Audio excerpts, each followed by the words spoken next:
I've been hanging with my Uncle Jack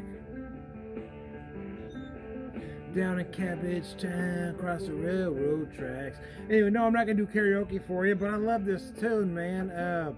Delta Moon from the album Clearer Blue Flame. Tom Gray, the writer here. It's a great tune. Anyway, it just Hungry Hollow is the guy kind of out in the middle of nowhere. It reminds me of this tune anyway. Know about women, sure know nothing about love. One thing in the whole wide world you can be sure of. All whiskey ain't the same. Good moonshine burns with a clear blue flame. And that's kind of how I feel about this beer, right? Not that it burns with a clear blue flame, but a good beer is a good beer, right? So here I have Hungry Hollow, limited release Clovis, fully fluted series, bourbon barrel aged India Pale Ale.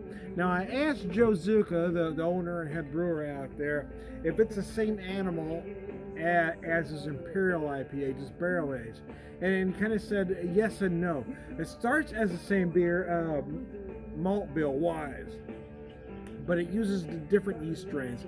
It uses a wild yeast strain and a champagne yeast strain. So anybody that knows anything about beers, you can use the same malt bill or mash bill.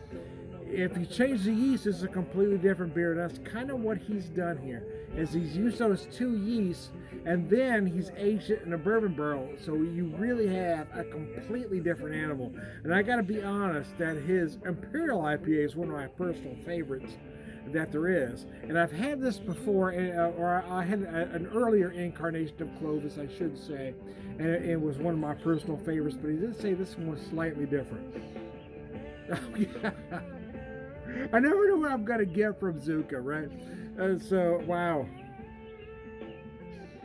So what you get, you've got the combination of that champagne yeast strain and the wild yeast strain. The wild yeast strain is going to give you these slightly tart or sour notes depending on how you interpret them. For me, tart and sour are different, but for a lot of folks are not. And how I interpret the difference is this. A key lime pie is tart, biting into a lemon is sour. For me, that's the difference between tart and sour. But a lot of folks don't have that differentiation, I guess. And what's interesting is that the champagne yeast strain makes this fully fluted series, that carbonation, very tight. Oh, God. Oh, Lord have mercy, that's beautiful, man. That just sort of makes me cry in a good way. Oh, that's amazing, man. Oh, Zuka, man. Zuka. Joe, in my opinion, is one of the best craft brewers in the country. He really is. This guy's doing some amazing stuff out there. And he was ready for the GABF this year, but unfortunately got canceled. But man, this guy's doing some great stuff.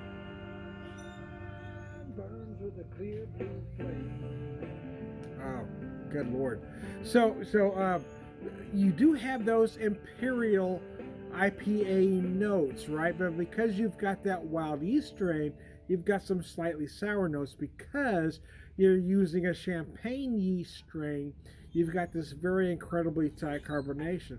So although you do have a slightly tart finish, it doesn't linger too long because that champagne yeast won't let it. That and the fact you've got those bourbon barrel notes, right? You've got this bourbon barrel notes tend to give you a lot of vanilla. Here it gives you a little vanilla, not a lot. But it gives you those spice notes and those oak notes in the finish that, again, just kind of clean up any residual sweetness that may be left.